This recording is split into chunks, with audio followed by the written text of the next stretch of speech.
Good morning, sir. Are we audible?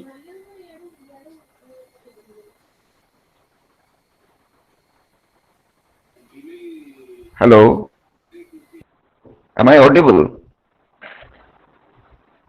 Yes, sir. Hello, Yes, sir. Yes, sir. Sir, Mahfouz. yes, sir. Now you are, sir. Okay, okay, thank you. I think your video stopped So, good morning, at the right everyone. time. Yes, actually, I'm encountering some network problem for the first time during these last 6 days. Okay, sir. Before the car festival, we are accustomed to the power cut problems, which is still going on at Puri, and it will continue up to the 21st. But there was no network problem earlier. Today, I am encountering some network problem, but now I think it's okay with the audio. So today is supposed to be the final class, final session of this IBO 3, India's foreign trade. And by the time we have already covered the selected products which India should focus more, or India already has gained some excellence in case of export. After those products and service sector, we are actually now moving with our trade relationship, trade prospects with some of the eminent countries like the US, like the European Union. Similarly, now we will return to some of the countries in Asia, and let us start with Japan. As you know, Japan is the country of rising sun, and actually the people of Japan are very industrious. That's why they work hard, they work sincerely, and the automobile industry and the electronics industry in Japan have actually stamped their feet in the world market. You know about the all the famous cameras like Olympus, Canon, Kodak, all these things they come from Japan, and Yes, sir. your vehicles like Honda, Suzuki, they also belong to Japan. Kawasaki. So we'll yes, Akash. Kawasaki. One of the Kawasaki, famous yes, Kawasaki. of 1980s, I think. Yes. Kawasaki was manufacturing bikes in collaboration with Bajaj at that time, and the Yes, vehicle sir. was coming Kawasaki Bajaj. But later on they split it up, and Kawasaki itself is a good name. Now it is not marketed that well in India, but Kawasaki has a Kawasaki good market. now, It's a but nowadays Kawasaki has only a single bike which is more popular in India, which is Kawasaki Ninja, and not other products, because those other Kawasaki is now producing. Yeah, nowadays Kawasaki is what we call cost increase a high rate, and their product goes down, product value or the product's durability goes down, so that's why a product can't I guess, can you share some information? Do you know whether Harley Davidson is more costlier or Kawasaki Ninja is more costlier? sir. Actually, Harley Davidson, because its name consists, we say it goodwill, right? So it's Ninja is like, I think 25 lakhs, and Harley Davidson starting model is like 30s, I think 30 lakhs to So 35. when Harley Davidson is finding its market in India, why do you think Ninja is not finding that way? Sir, because That has not penetrated that much. that's how that, that is because Harley Davidson is a model. Davidson is a cruise model, and it got way more means what way more fans than Ninja. Ninja is a sports bike, sir. So sports bike cannot Don't you compete with think cruise. our youth they love sports bike because many of the sports bikes they are preferring. So why they Sir, are not preferring I am Ninja? I am in the youth, and I love way more love cruise bikes, and Harley Davidson is one of my favorite bike and dream bikes. So recently I have been seen, there is an 85 lakh Ninja has the latest model up to 25 lakhs. I think it's the last model, Okay. and Mhm. Harley Davidson's one of the model is now recently or it's a 2 month before I seen this news. So it got 85 lakhs, and it's special feature. It can run in what do you sunlight energy, sunlight energy, sunlight Solar powered. energy. Solar, yes, solar energy vehicle, and its average is 350, I think. No, sorry, 350 kilometers, full charge. Okay, okay, Akash. After it, Thanks for the information, and wish you all the best for a forthcoming Harley Davidson in your future. Let us hope thank that you. you possess one of the best models. So now we will be moving forward with our topic, the economic, about some of the economic developments in Japan. I can say every country a period of excellence, and every country sometimes also suffers some financial crisis towards the beginning of 2000. But within a span of 4 to 5 years, they again revived themselves, and their economy again came into track from 2003-4. If you consider foreign trade of Japan, then the basic composition of exports comprises of, for Japan, transport equipment, electronics goods, electrical machineries, chemicals, iron and steel. So all those things constitute major part of exports from Japan. And Japan basically import mineral fuels, the ores, mineral ores, agricultural food, and some chemicals. But just try to establish a link between the import and export. They import iron ores, let us take an example, and they export steel. So the countries which have the raw materials, they actually, when they sell the raw materials to Japan, comparatively they sell it at a lower cost. The raw materials utilized by Japan turned into a finished product, and those finished product, when again purchased from Japan, it attaches a good value for the finished product. So in that way, Japan earns much more than the exporting or Japan earns much more than the country which is exporting raw materials to Japan. That is one thing. Their convertibility ratio is very good. They import the raw materials and turn them into good finished products to have an established market for their products. And the Japanese export mainly done to US. They have some partnership with China also. And the main import for Japan is done from China and US, followed by South Korea and other countries.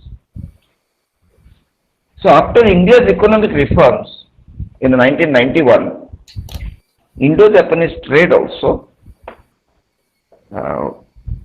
went into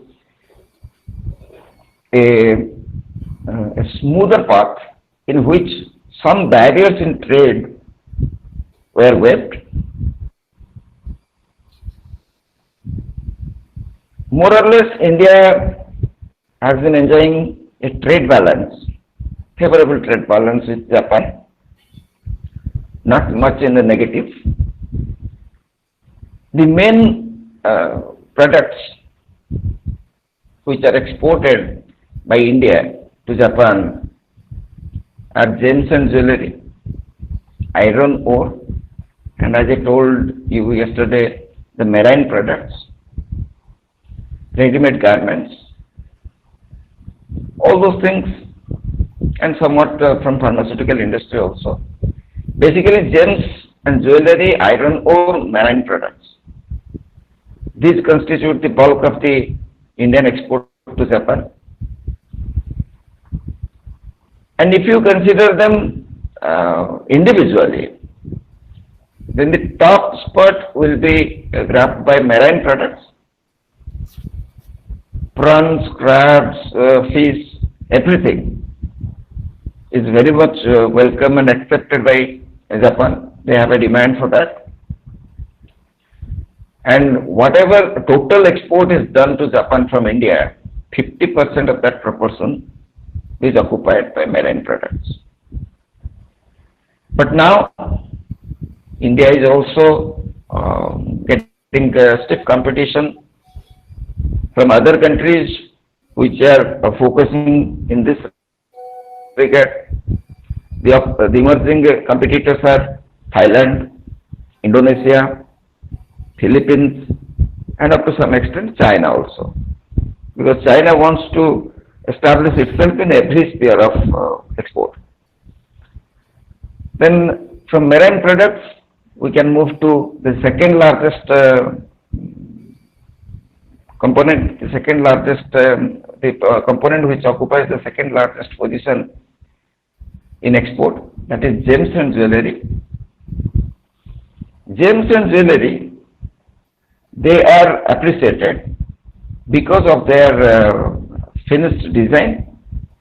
Jewelries are accepted, and gems, precious stones, they have their own demand in different countries, and so also in the same way, our gems have demand in Japan, and for that reason we export that. And one more thing you can add for exporting gems and jewelry, because Japan is an industrial nation, the income level of people is rising day by day. When income level of people go up, they look for some luxurious item. They go for some products which will give them more comfort and will give them a satisfaction of using something which is more than the ordinary thing. So for that reason also, gems are exported because people appreciate it, people accept it as a token of fashion in their daily life. It adds to their style. Then we can talk about iron ore. Japan remains the world's largest importer of iron ore because they have very fine infrastructure of steel industries. So they import iron from every country wherever it is available, and they have a good deal signed with them. For India also, Japan is the largest market. Japan is the country which imports iron ore from India.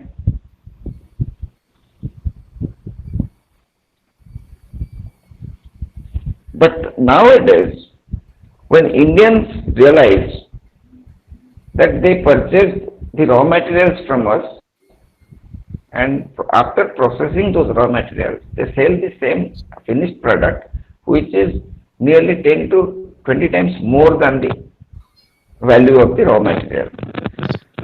So on the basis of that, India also tried to develop its steel industry. Previously, there were many steel industries. They were at scattered locations, and there was no previously regulatory body which was regulating this steel industry.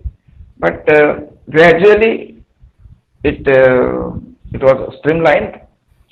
As you know, SAIL is looking after all the large steel industries in India, which is run or in which government has more share. Steel Authority of India Limited. Apart from that, Tata Steel has its own name, and other bigger private players are also coming into the field. But still, then, if we talk about exporting iron ore, Japan occupies the first place. We can talk about ready-made garments, which has its own demand in every country, and Japan also imports raw material, ready-made garments from ours.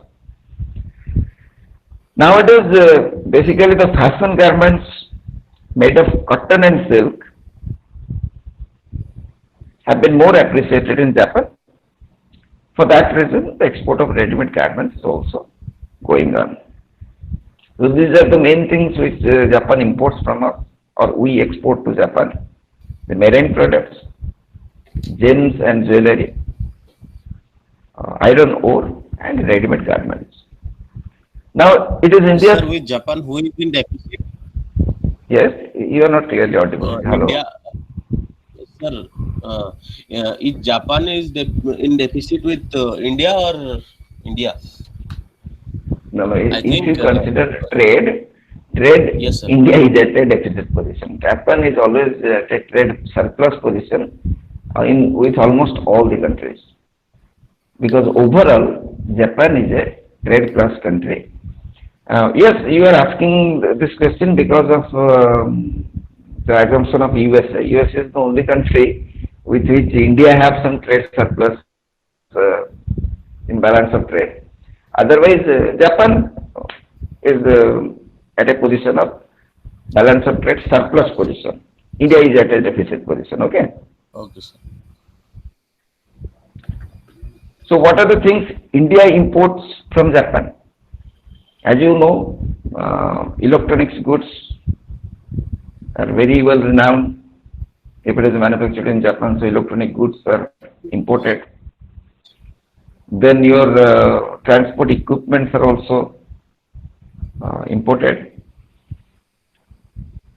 And in Japan, in their Japan pearls, some quality pearls are obtained from the sea in Japan.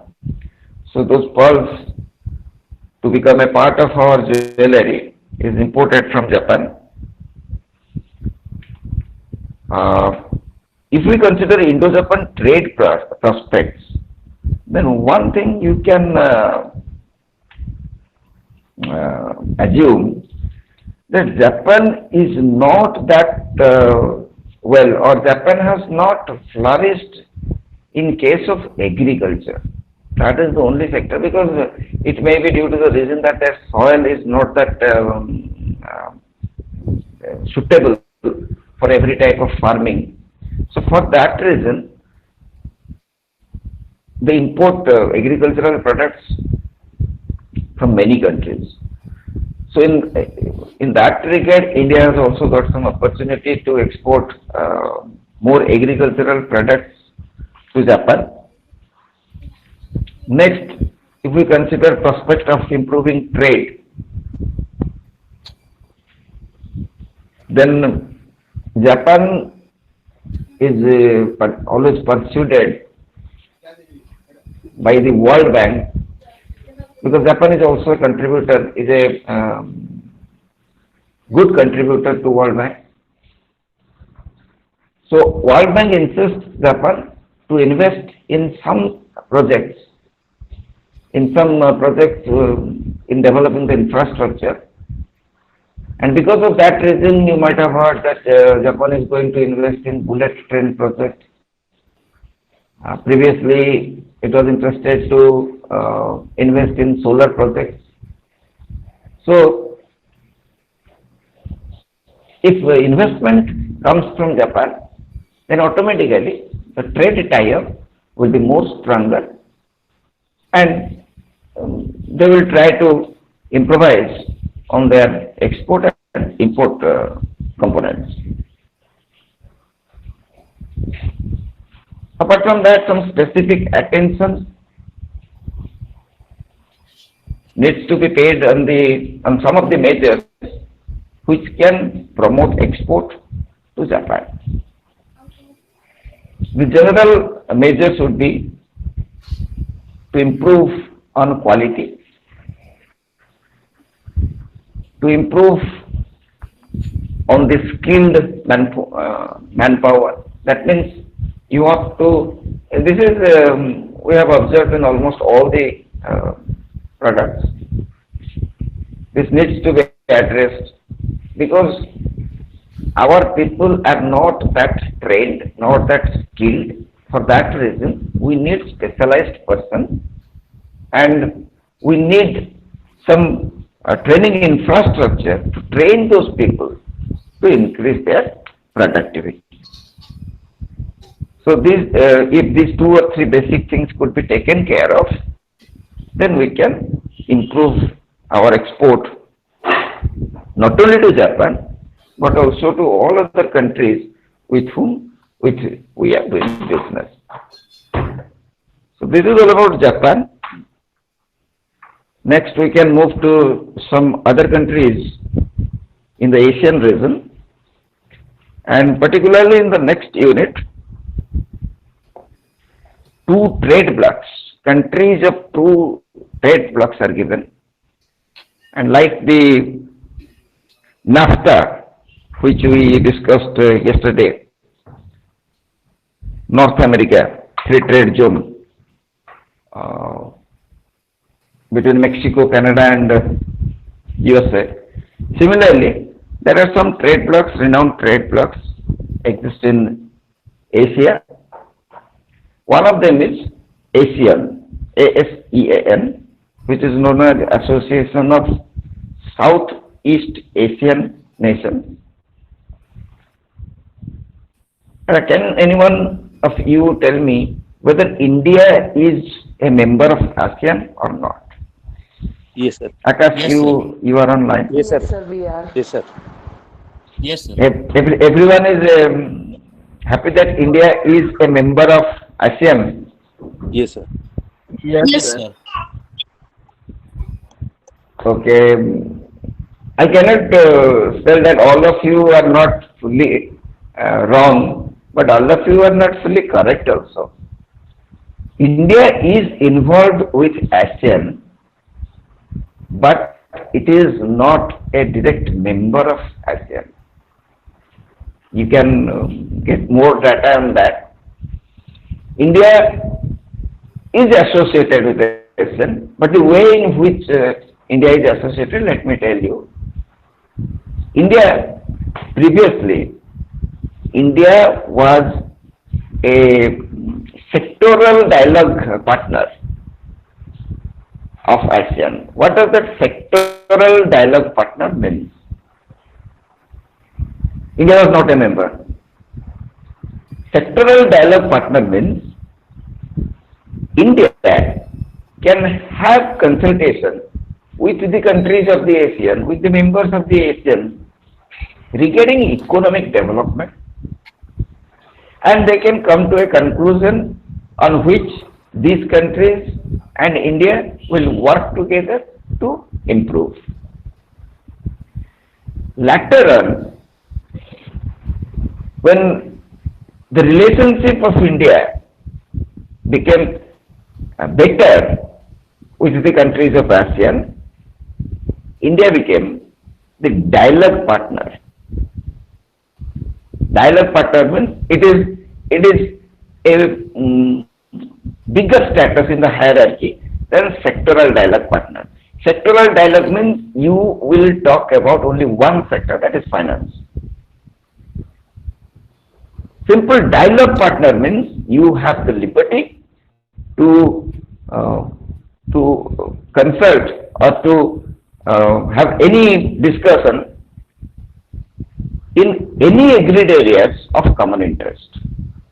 Dialogue partner means any country which enjoys consulate relationship. Any country which enjoys consulate relationship. Consulate relationship means an approach that focuses on creating value and trust. An approach that focuses on creating value and trust. So, India now enjoys that status with ASEAN. It is now approved to discuss on certain agreed areas of common interest, and India has the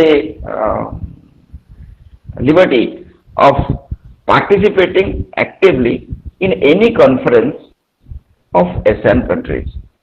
But till date, India is not a direct member of ASEAN.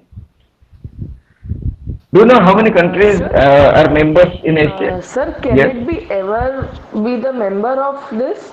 Because ASEAN is Asian Southeast countries, and we are not of Southeast. We are basically of South Yes. Asia. Yes, that is one of the reasons for which they are not including India. Because they are only the Southeast Asian countries. That is the only reason for which India so far has not become the member. Because India belongs to the southern region.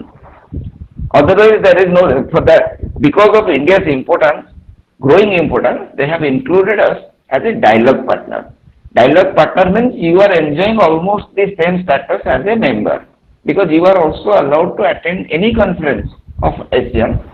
But some of the meetings, like there are specific some meetings like the, if India, because although India is a member of UN, India for the time being cannot attend the meetings of Security Council. Similarly, for ASEAN, excluding some conferences or meeting, India is also allowed to attend any type of meeting. So it is almost like a member, but what Iman you told, because of this reason only, they have not admitted India in their group. So do you know who are the members of ASEAN? Sir, Sir, Indonesia, Malaysia, Thailand, Philippines, Singapore. Let us start one by one. There are 10 countries. And which are they? Yes, Indonesia. Malaysia, Singapore, Yes.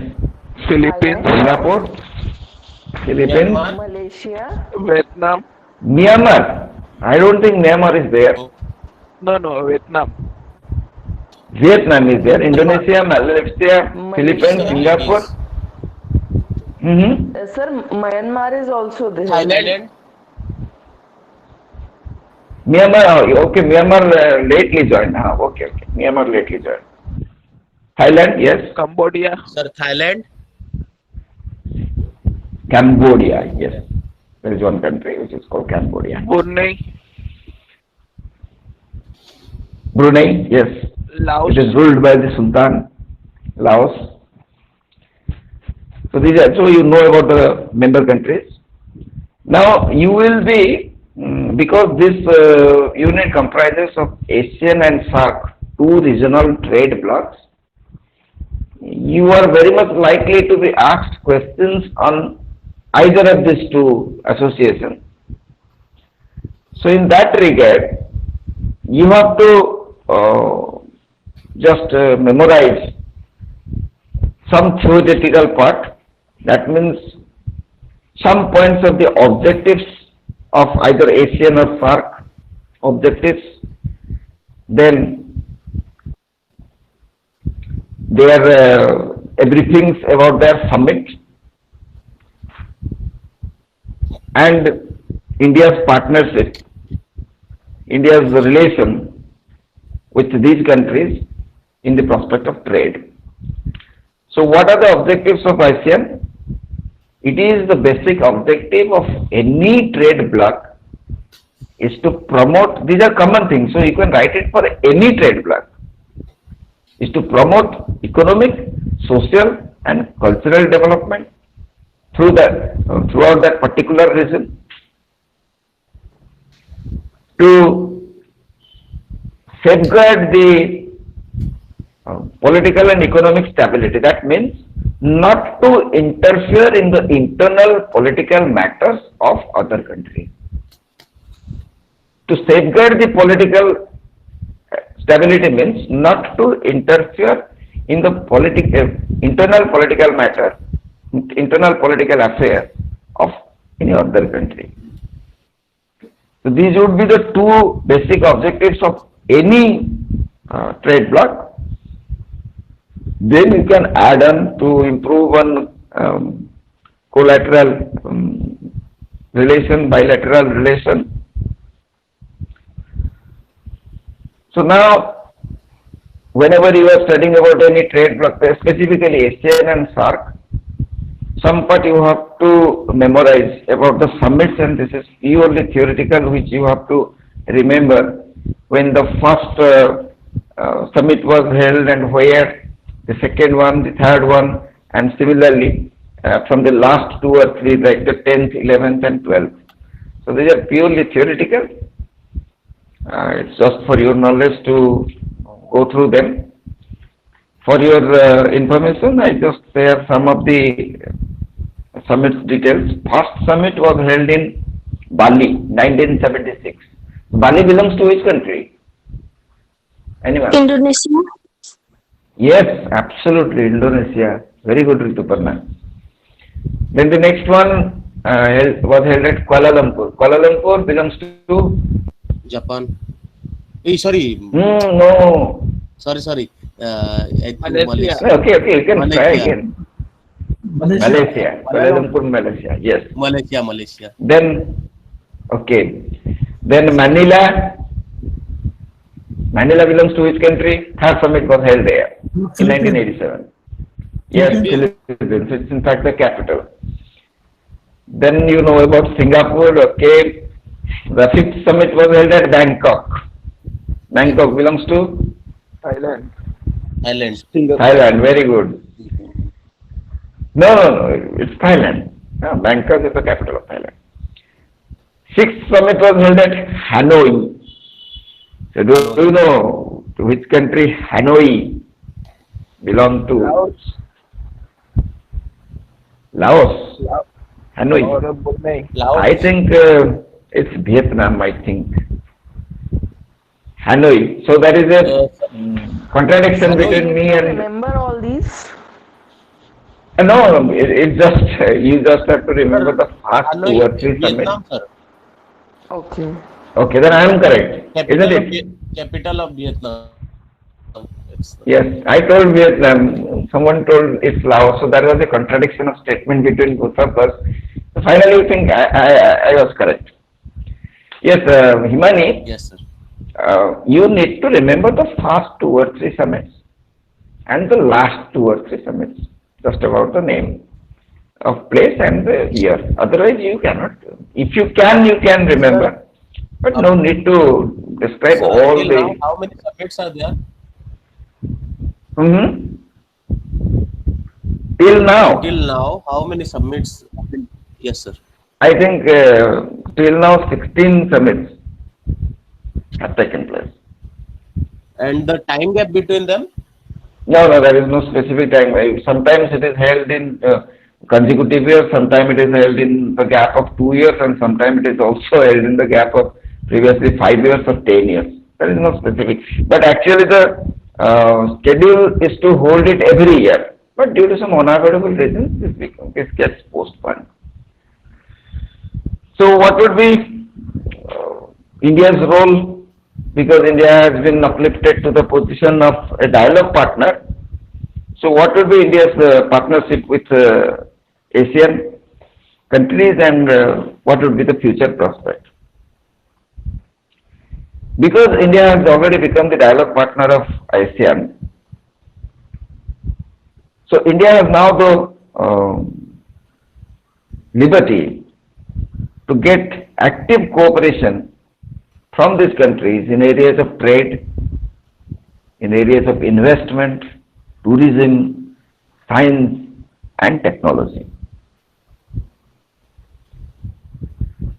So to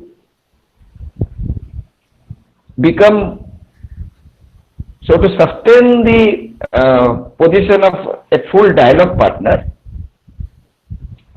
India now has the obligation to participate in some areas along with the Asian countries. Now it has become the obligation of India in order to stay as the dialogue partner forever. That means again the trade, investment, science and technology, tourism in this regard, in these fields, India has to be a strategy partner with them to promote these things. Then other sectors like infrastructure development, like financial services, like civil aviation, like computer software. In these sectors also, India need to participate along with the countries of ASEAN,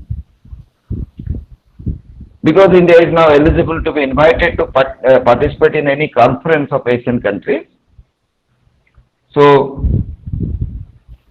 India has the privilege of picturizing its export policy and its intention to build up on the trade with these member countries. So if we consider in India and Asian trade and economic relation, then we will talk about the exported and imported things for India. And for your kind information, whatever trade we are doing with Asian countries, we are in a trade deficit position. That means we export less, we import more. But that is not a huge trade difference, but still then we are at a deficit side. The major products which we export to that Southeast Asian region is mainly metals, machineries and instruments, semi-finished iron and steel which they use as raw materials to produce finished steel as per their requirement, cotton yarn, gems and jewelry, transport equipments, all those things we basically export to the countries in this region. And if we talk about the importing elements, importing products, then imported products are electrical machinery, wood products, organic chemicals, organic, inorganic, both chemicals, natural rubber, and also to some extent we import high quality coal from the countries from the members of ASEAN.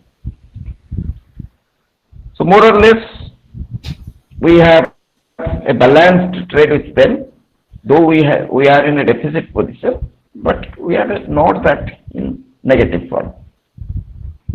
Then what would be the prospects? Prospects, you know, because they comprises the ASEAN, the trade bloc comprises of 10 countries. So at a time, if we will sustain a good relation with these countries as a dialogue partner, we will be getting 10 markets at a time. So this is an opportunity for India to cash on, because once you break through a good deal with any one of the countries, that will influence the other countries to have trade with you.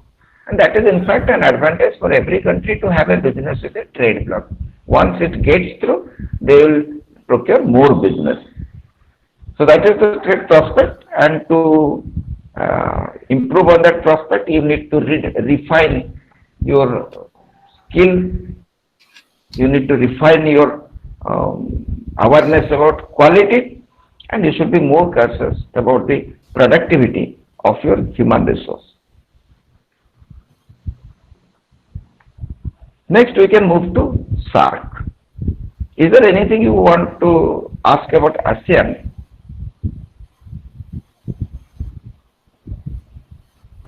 No, sir. Okay, everyone is okay with it. No, sir. Some, I think 2 or 3 years back, I don't exactly remember the year, but you young people must have remembered. 2 or 3 years back, on the eve of our Republic Day, all the state heads of the member countries of ASEAN, 10 state heads, they came to India and observed our parade on the Republic Day, January 26, 2 or 3 years back. Do you remember that? Yes, sir. When government was newly elected and was trying to tie up with the Asian countries, Yes. the current government has invited those countries for the better relationship. So Masood, was it in year 2015 or 16? I think it is 2016, I think. Okay, so that means India is taking steps ahead to tie the knot closely with ASEAN. Now we can move to SAARC. SAARC, the full form of SAARC, South Asian Association of Regional Cooperation. South Asian Association of Regional Cooperation. Basically, it started with 7 countries. Very lately, Afghanistan was included. Sir, actually, it was in 2018. Yes, yes. Asian leaders were invited. But as far as my knowledge is concerned, in any trade bloc, if you include someone as a member, then directly that new member will not be enjoying all the privileges like the other members, like the older members who are there much before the new one. He is accepted as, the country is accepted as a member, but it has to go through a certain period to enjoy all the benefits of becoming a member.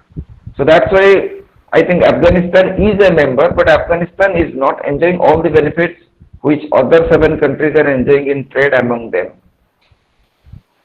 That is the Sir, Afghanistan So- joined in 2007, sir. So it's been a long in which time. year? 2007, sir. It's been a long time now, sir. 2007. So yes, And if it is, yes, sir. The last meeting was supposed to be held in Pakistan, but because of Uri attack, no meeting is being done, sir. So SAARC is of Okay. now weakening because we are not. so having- now because it has become 12 years, Yes. I think now they must be having all the privileges. But, Just a minute. But sir, there is no meeting since 2019, sir.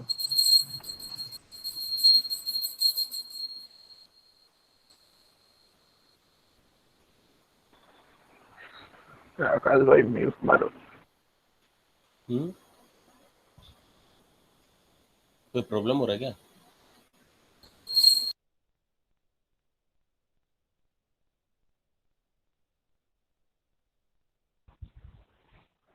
Yeah, for some reason I went into mute. Yes, if Afghanistan joined in 2007, then it has already become 12 years, and I'm not sure, but I think because 12 years time span is a longer period of time, now they must be enjoying all the benefits. But there is always a clause: if a new country is included in a trade bloc, immediately they will not get all the benefits. Okay. So SAARC, basically with the leadership of India, the other countries joined in. The objectives of SAARC were the same like other trade blocs, to promote economic activities, trade, to accelerate economic growth, to strengthen the mutual cooperation among the countries, to strengthen the collaboration, to strengthen the what I could say, to strengthen the bonding, the mutual collaboration to build infrastructure for trade, and like other trade blocs, not to interfere in internal matters of member countries. And there is one more thing, one more principle in SAARC is that every country is independent to have its own term of trade with other countries other than the members of the SARC. So at different times, SARC summits were held. So we can go through them and remember some of those summits. The economic outlook and external relation of SARC can be clarified in the Memorandum of Understanding, which has been signed by SARC and UN Conference on Trade and Development.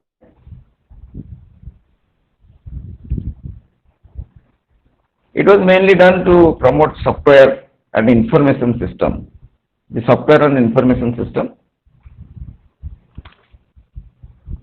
So how much India does business with the member countries of SARC?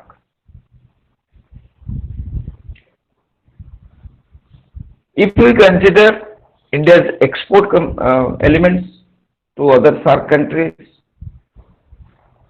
the export elements include cotton, ready-made garments, transport equipment, pharmaceutical products, basmati rice, all those things. And what are the major items India import from the member countries? Jute, textile fabric, fruits and nuts, inorganic chemicals, product like this. With these countries in this South Asian region, India has a trade surplus business. That means India export more to this country and import less. So if we talk about the prospects, trade prospects, then yes, India has many prospects in this regard, because till now India is doing well, and these countries which are the members have not excelled well in all the sectors to beat India in terms of quality of products, in terms of skilled manpower, in terms of improved infrastructure. This will take time for them to build on. Till then, India has the advantage of exporting more to those countries. But one thing you can be rest assured that within the trade bloc, India might have been doing a good business, but within the trade bloc, if you do business, you will not get the same export benefit as when you are doing with other countries. That means when the business is done among the members of a trade bloc, many government duties are waived. That means when you are exporting, you will not be getting that revenue as compared to other countries you are exporting.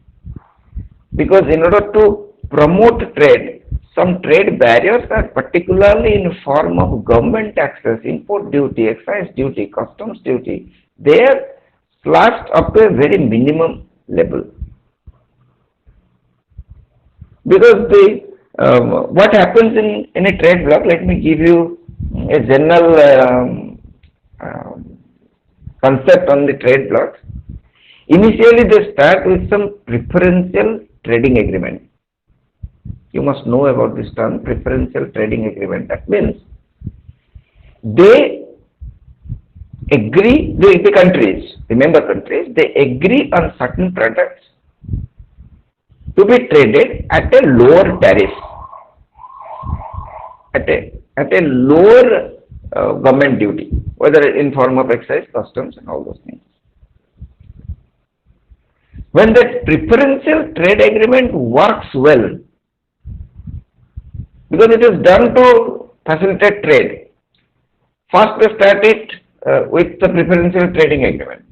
When the preferential trading agreement works well, then they go for free trade agreement. Free trade agreement means no government levies will be, no government tax will be levied on the products while importing as well as exporting. So India may be doing well in terms of export, but India is not getting the same benefit as it is getting in export doing with the ASEAN countries. So we can now discuss about the formation of what is called SAFTA and journey towards SAFTA. I have already given you hint. There is one section, subsection which describes formation of SAFTA. SAFTA means South Asia, and PTA always represents preferential trading agreement, and FTA always denotes free trade agreement. So as I have already discussed what is preferential trading agreement and what is free trade agreement, you can go through the contents to know more about that. But SAARC, as an organization, is moving in this direction, and phase-wise they are moving so that all the members will be comfortable with them. So with this we come to the end of the trade blocks in Asia, ASEAN and SAARC. Now we will be moving to the last part of this particular paper, the West Asian countries with which we are doing business, what type of business they are doing, whether we are exporting more or importing more, what are the main products of those or what are the main resources of those West Asian countries for which they are so much rich, so much affluent. So West Asian countries, from your school days also, you know about West Asian countries because Arab Amirs are very much there in the fairy tales in our childhood days. We have a general assumption about the Arabians that they are very rich.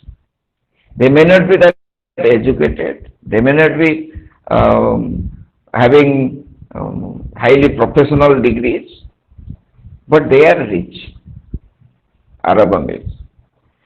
Why they are rich? Because they have a huge reserve of petroleum. Like I can cite you example. Like you bore a tube well in the backyard of your house, and the certain plumber comes and does the boring for you. After certain 50 or 60 feet, you are able to get water, sweet water. Similarly, in those countries, petroleum can be drawn in that simple manner. Because they have huge reserve, they are utilizing technology to draw it in a commercial way. But that conveniently they get petroleum. So all the countries are rich in petroleum in West Asia. This is the general idea. The major proportion of their export is dominated by petroleum. Specifically, you may attribute it to crude oil. And for almost all the countries in West Asia, export figure is more than the import figure. That means all the states, all the countries are in a trade surplus position. So let us start with some of the countries. In your book, it is given about economic structure of some selected countries. You can look at the tables given in your material, given in your book. It starts with Bahrain. If you are going through the tables, you just can look at the last export and import two rows, from which you can easily conclude that for every year, invariably it happens for every year. They have not faced any crisis till now. Let us see what is the figure for the next year, because this year they will be facing severe prices. The oil prices have gone much down, much low, and now because of this pandemic, the utilization of oil is also going down. So let us see what happens for the next year. For this financial year, the figure will come in the next year. But till now, for every year, they export more, they import less. So for Bahrain, the figure is given. Similarly, for Iran, the export figure is more than the interest figure. But if we compare the countries, out of all those countries in West Asia, Bahrain, Iran, Jordan, Qatar, Saudi Arab, United Arab Emirates, Iran is somewhat different, because Iran is also good at agriculture. Iran also adopts industrialization other than the industries based on petrochemicals. Iran was trying to excel in different dimensions, but unfortunately, some disturbances came in the way. First, the prolonged war with Iraq in the 80s, that hampered the growth of Iran economy to a large extent. Because of that war, because of the enmity with the United States, even Iran was banned to export anything to other countries. They were only allowed to export that much which would be required for their survival, because at that time the world was dominated by the United States. So, going through these tough phases, Iran still maintains its balance of trade, and it is an industrial nation which, despite of being an Islamic country, it adopts modernization. That is one of the significance of Iran. Next, you can move to Kuwait, you can move to Jordan. Sir, can I? So all these countries, yes. Sir, Masood, you want to speak something? Yeah. As you said that regarding the Arab countries and all that, they are heavily dependent on the petroleum products, and due to which their economy was flourishing. But nowadays you can see that the demand of the crude oil is being suppressed, and there is no demand. Their economy is not stabilized, and nowadays the Arabian countries, they are looking for alternate investment or the business trade apart from the petroleum products. Like they are investing in the properties or some manufacturing units or some trade agreement, because sometimes we can see the present scenario when there is no demand of the crude oil, and we are aware that in the stock market of the New York, the crude oil was trading beyond the minus, like it was minus 0.1 or something like that. So I think nowadays and in the future also, the country who is heavily dependent on the petroleum product will change their vision, direction, and method of trading. Yes, Masood, I agree with you. That's why I told, let us wait for the coming year's financial report of all those countries, because they are suffering the most for this financial year, and that figure will come in the next year. So it is clear, it is obvious that whatever the problem you have just narrated, would be evident for those countries. But have you ever heard of two terms? One is proactive, another is reactive. Proactive means anticipating a change, you prepare yourself much before the change actually happens. And reactive means you prepare yourself for a change when the change has actually taken place. So what happens for most of these Arabian countries is that they became reactive. They were not proactive on this issue. When they were having good business, always they had good money, they could have diversified their business into some of the other segments to contribute to their economy. But they became somewhat complacent with themselves because they are doing well, they have plenty of money. Now, there was an indication in the trading of petroleum products for the last 2 years that consistently it was going down. Those countries which became active to make a strategy to handle the situation at that time, they would be more successful. But those countries which are now reacting on the basis of the demand of petrochemicals, the demand of petroleum is going down, they will find it tough. Definitely, they will be affected by the current business scenario, current trading scenario of the world. So yes, Masood, this figure, the definite result with a proper documentation, will be able to get in the next year. But your assumption, anticipation is right. It will happen.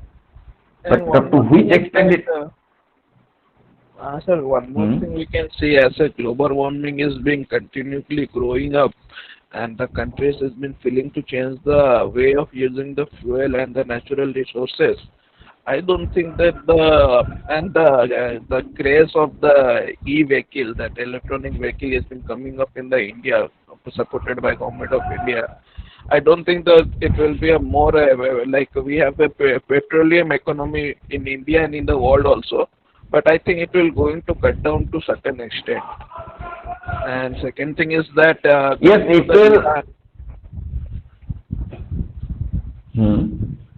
Yes, second go thing on. is that coming to Iran, as you said, Iran always have a good balance of trade because it is mostly, we can see the resources it is utilizing, whether it is an nuclear products or whether it is weapon or whether it's certain goods which been product and manufactured over there, and the Iran actually basically using the what Modi government is trying to say, that Atmanirbhar. Iran always be a self-sufficient country, so it doesn't depend upon any country because it has the petroleum under his side, and due to petroleum he gain. And other monopoly is that the nuclear product, the uranium, which he has the luxury of uranium. So the economy is well and stabilized. You can see in these two parameters also. I can sum you up. Whatever you told, what Masood told is to justify if the country, Iran, he gave the example of Iran, he justified that if you are established your economy based on different diversified sector, you will sustain. It is like a mutual fund. What mutual fund does? Mutual fund comprises of different shares of different sector. Why it is adopted? Suppose you are purchasing mutual fund of 1 lakh rupees. The mutual fund has invested in medicine, in infrastructure, in education, in your automobiles, in IT sector, in banking. The shares comprises of different sectors. What is the basic purpose of that? The basic purpose is if all the sectors cannot go down at the same time. If the infrastructure goes down, there might be some balance coming up from the IT sector. If the medicine sector goes down, then it can be compensated with the increase of education sector. So, in order to diversify the risk,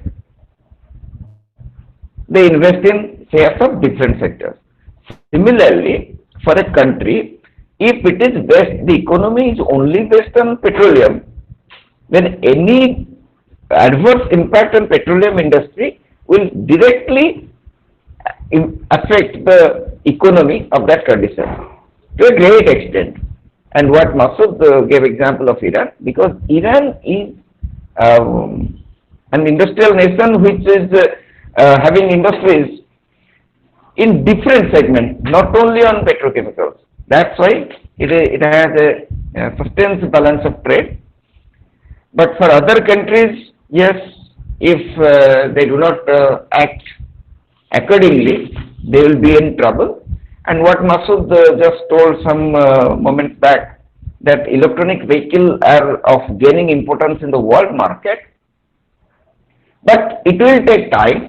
Not that electronic vehicles, yes, we realize the importance, we realize the utility, we realize the benefit of electronic vehicle, but unless the infrastructure for electronic vehicle develops in India, though we appreciate the product, still then it will not capture a bigger proportion of vehicles that are run by petroleum products.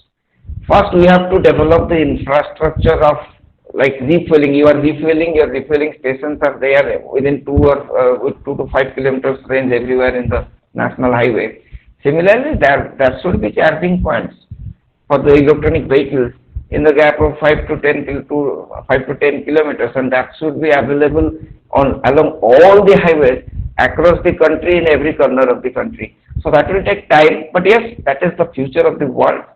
We are becoming aware of our environment. We have already seen the course of environment. We are experiencing that.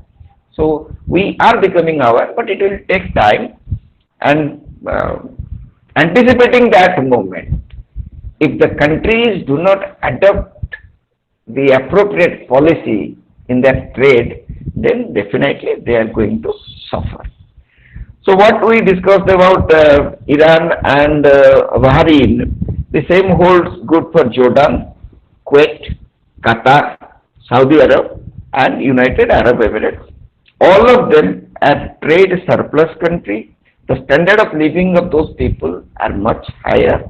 And in addition to that, I may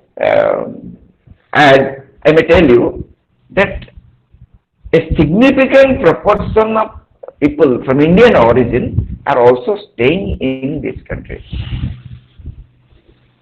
Many Indians are staying in every country almost. So now we can discuss about the foreign trade of these countries with the world.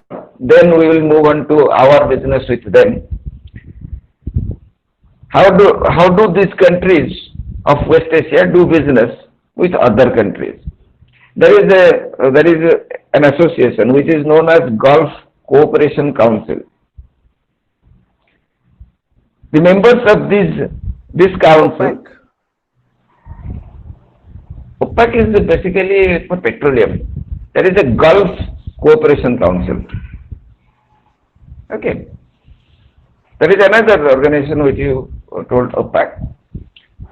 But this Gulf Cooperation Council, which is known as GCC, it represents the bulk in exports, the trade in services. For Bahrain, it also represents the financial services, which is also has proven to be a growth sector for Bahrain. For other countries also, it focuses on those products which are exported other than the petroleum products, like on the leather products, like on the carpets, like foodstuffs. So you can look at the sectors, look at the products apart from petroleum, which are somewhat exported by some of the countries of West Asia. Now, after India's economic reforms in 1991, as you know, we moved uh, in an aggressive way to do business with other countries. So, if we consider our trade with the countries of West Asia one by one, and when you will be covering the unit, make a general assumption that from most of the countries, we will be importing petroleum products. And to most of the countries, what we will be exporting? We will be exporting some agricultural products, ready-made garments, and to some extent, gems and jewelry. Because these people are rich, they can afford that. Agricultural products, all these countries are not rich in agriculture, so they need agricultural products to be imported. And yes, fashion garments, ready-made garments. Basically, these things will constitute our export and import. So if you go country by country analysis, it starts with Bahrain. Bahrain, apart from exporting petroleum, what else Bahrain export to our country is some Dates. of the, hello, Sorry, it is date, dry foods. dry foods. Yes, dry foods, and up to some extent, some organic and inorganic chemicals are also supplied by Bahrain. And India, what India exports to them, as you know, agricultural product like rice, basmati rice, wheat, ready-made Spices, garments, spices, yes, fruits. fruits like mango. Yes, cotton to certain extent. Yes, these are the common products. To almost all the countries in this region, we must be exporting cotton. We must be exporting rice, basmati rice specifically, and wheat, and ready-made garment, and to some extent, gems and jewelry. So, this will be common, so nothing, just I am going through the names of those countries so that we will officially, formally uh, complete the chapter and the entire paper. Trade with Iran, we export them some agricultural product, we export them pharmaceuticals, machineries, and of course iron ore, because they are Iran is an industrial nation and it builds industries around different segments. So this is the only country to which we are exporting iron ore, machineries, instruments, pharmaceuticals, drugs. Trade with Jordan, again, what do you think from Jordan, apart from your petroleum, what else could be imported by India? So Jordan is signified by fertilizer, apart from the crude oil.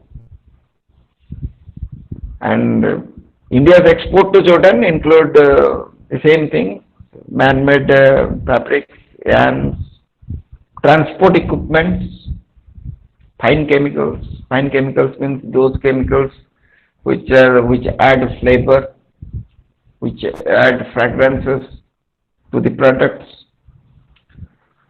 So in the same pattern, India does this. Yes.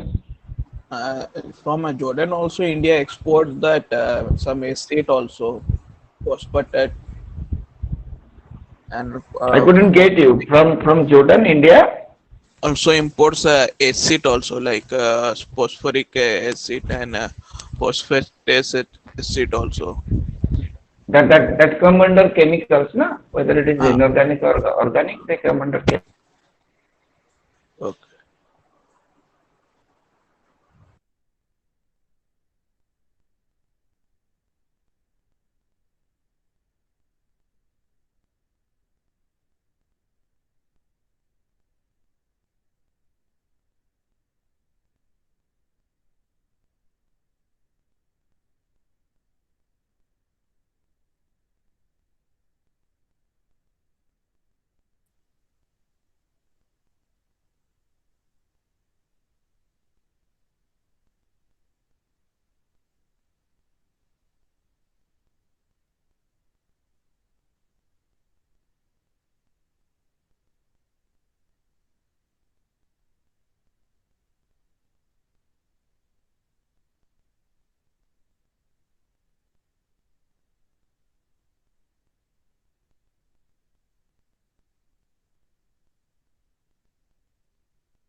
Sir, nothing is audible.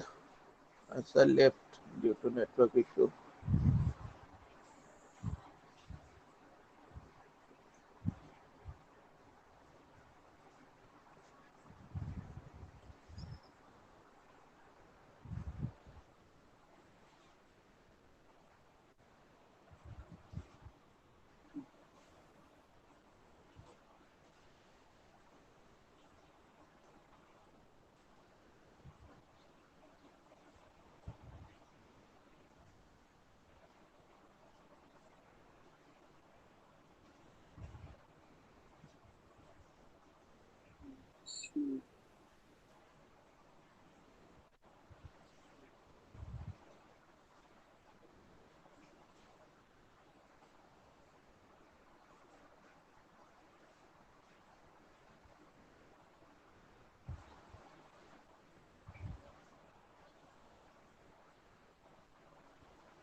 Sir, any problem? Shiva sir, any problem? Yes, yes. I went out of my connection. Network is somewhat disturbing me today, and twice or thrice I have gone out of the network. My audio is going out. Fortunately, this is my last session. Only I am encountering this type of problems for the first time during the last 6 days. Actually, Sir, my participants continue. are very good. They are cooperating very well. So I didn't know actually from where I my connection was disconnected. Let Masood please guide me whether I was with Kuwait or I was with Saudi Arab or I was with United Arab Emirates. Sir, you have From where I was Jordan. disconnected. You I completed was Jordan. after Jordan I went out. Then you went to Kuwait, I think. Sir, we were Okay. with Iran. Iran. Iran? No, no. Iran was a long way back. No, Iran तो long way. After Jordan, sir went to Kuwait, I think. Yeah. After Jordan I went to Kuwait, No, but we were with actually Iraq. I didn't know You just said Iraq. that Iraq is an industrial country, and then you Iran, went Iran. on. Acha. Actually, I told Iran is an Iran industrial or Iraq? country. No, Iran. Iraq could not prosper, could not excel due to its first domestic war. Next, because of the American army, because of the war. Next, because it was in the possession of ISIS. So lots of factors are there. Iraq is now really suffering miserably because if you go back into that time of Iran-Iraq war in the late 1980s, Iraq was supposed to be a very prosperous nation among these West Asian countries. They had some good infrastructure and they were at that time well supported. But when Iraq was occupied by Saddam Hussein, and when America opposed to it, the basic reason behind that was when Saddam Hussein controlled Iraq, America could not get its benefit from the petroleum products, from the raw materials or from the minerals stored in Iraq. So that's another story. But Iraq, although it has all the potential of becoming a very prosperous nation, but due to some very unstable political scenario, unstable terrorist activities, unstable governance, it has gone down. So it is now not included in the study because there is no stability. No one can say actually who is controlling or who is leading a government in Iraq. So that's a different story. So Iraq is not included at all in our study, at least for today. So now we can move to Qatar. All those countries are very much close to each other. Maybe they're neighbors. Some of the countries, like Kuwait is a neighboring country to Iraq. Kuwait has a huge reserve of petroleum, though it's a very small country. Still, then it has got plenty to be exported, and it is providing. It was providing good standard of living to its citizens. Same holds good with Saudi Arab and UAE. I just wanted to know that the UAE is famous for another reason because there were some instances that there was a time when people like to see India and Pakistan playing a cricket match, but the conflict was such that the match could not be held at Pakistan or in India. So a neutral spot was selected in UAE, which was called Sharjah, and in Sharjah the matches were played many times. I want to know which is the capital of UAE, United Arab Emirates. But Sharjah is not the capital. Dubai. No, Masood, you will not get 10 out of 10. This time, try once more. You'll get, at least you get 8. Abu Dhabi. Abu yes. Dhabi. Has nothing to do with your MCOM exam, but it's certainly something which are of interesting fact to remember. For that reason, we in our colleges remember UAE.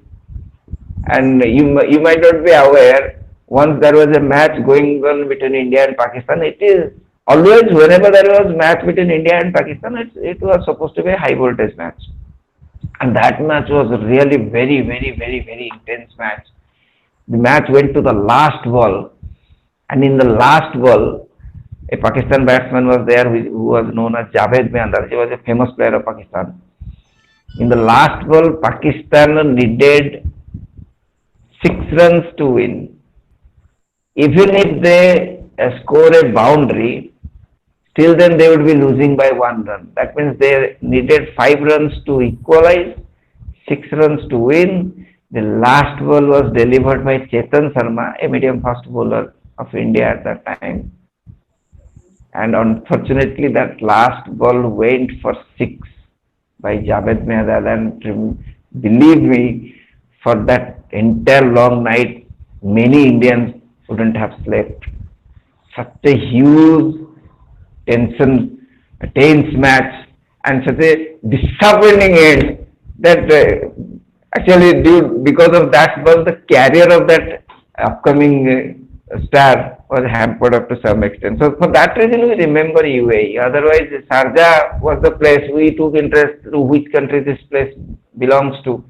Thereafter only we find UAE. Later on we came to know that yes, Sharjah is not the capital. Capital is Abu Dhabi. So this is the trade prospect of India with West Asia.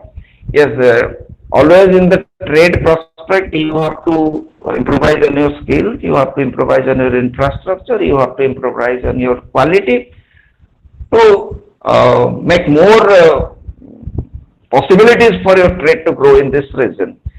But particularly in this case, in the trade prospect with West Asian countries, you can add one more thing.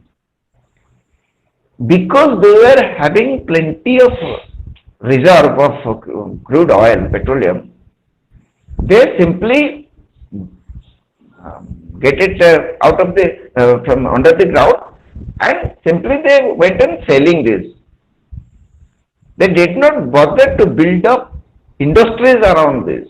Because petroleum industry is supposed to be the best industry in terms of generating revenues. Because that is the products of petroleum products are always of demand for every type of machineries, vehicles, engines.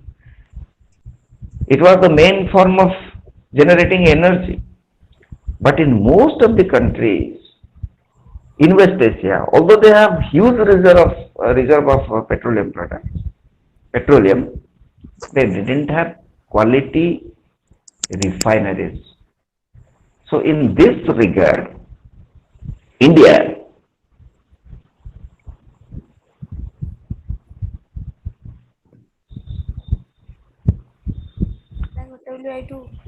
so, so in this regard, India has the advantage or India has the privilege of making a business deal or tying up with some of the countries to develop infrastructure or to develop refineries so that India could become a trade partner both in terms of uh, procuring the raw material and in terms of selling those products.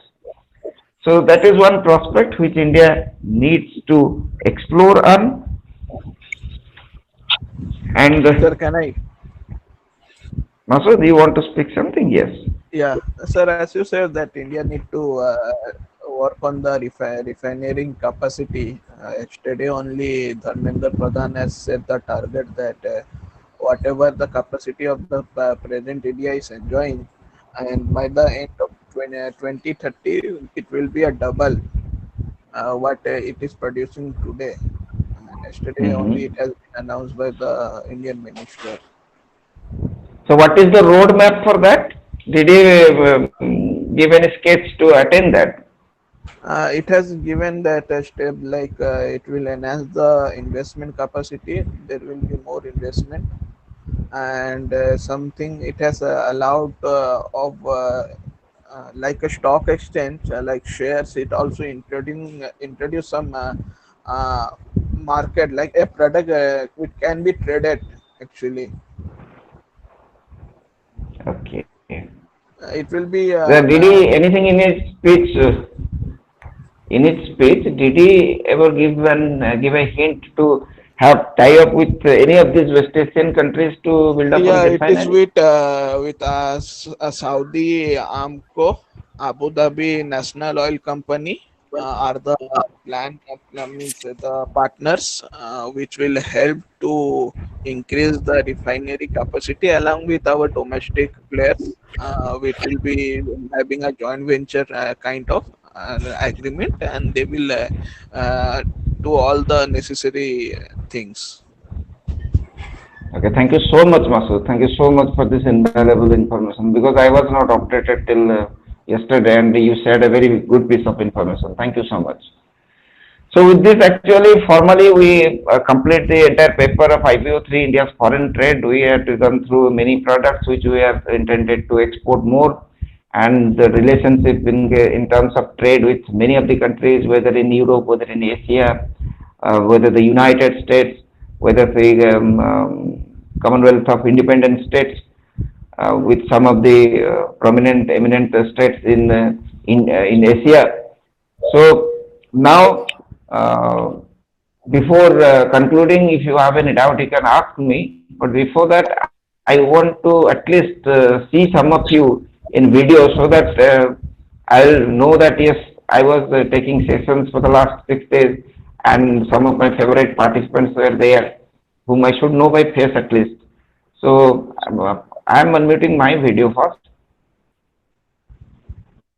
Let you all see my bald head. Then I can see Masood. Yeah, I'm really envious of your hairs on your head because I don't have many now. And yes, thank you, Masood. Then Satyasar is there. Uh, Susmita, Susmita, you can So you can be on video mode for some time at least, because before I leave, I should know who were the participants in my session. Yes, this is Satyanarayan Sahu. Susmita is not in video. The Himani, you can also.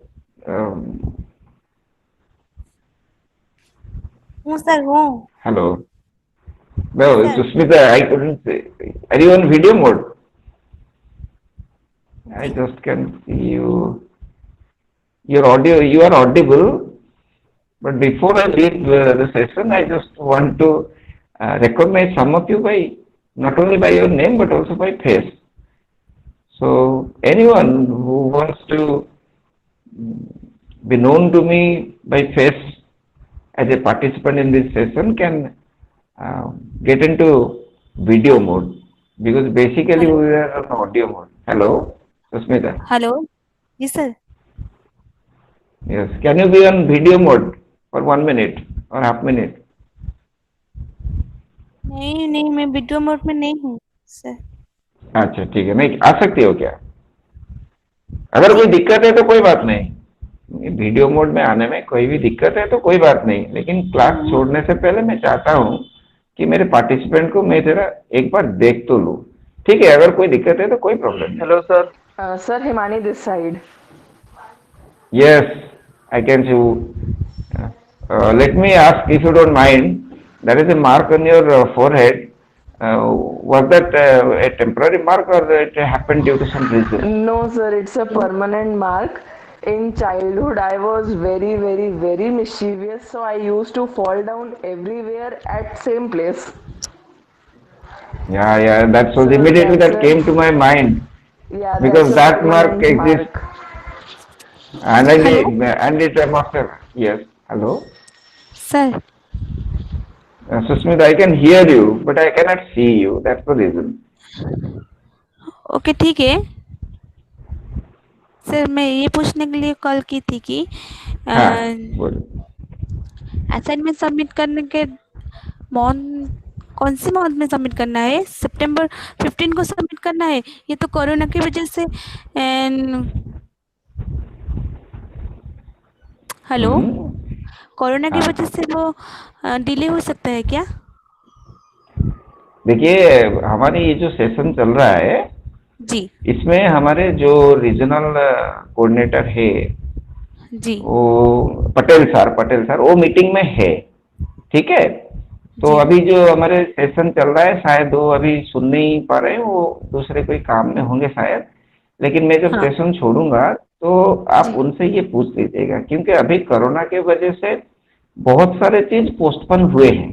ठीक है, जी तो हाँ. उसी हिसाब से assignment का date भी postpone हुआ है, लेकिन ये कब तक एक्सटेंड हुआ है ये इसका फाइनल कोई कंक्रीट इंफॉर्मेशन मुझे नहीं मिला है अभी तक. क्योंकि सर मैं तो वो ये जी सर मैं ये पूछ रही थी कि हमारे पास तो बुक अभी तक नहीं आया है, कैसे असाइनमेंट प्रिपेयर करें.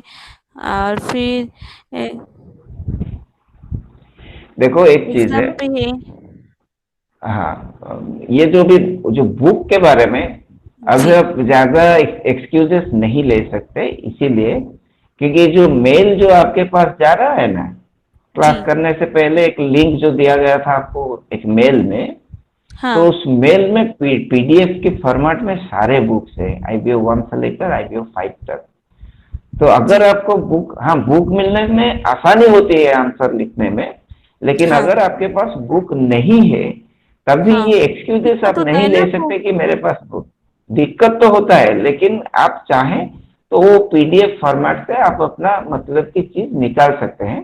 फिर भी this is a genuine problem and you can ask our ARCC sir, Patel sir, who can give you more clarity on this particular.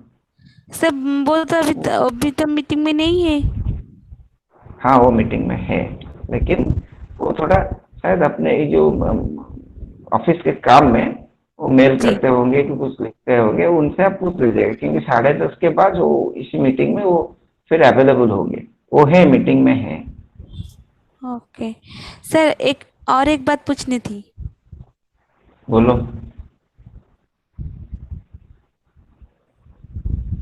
बोलिए।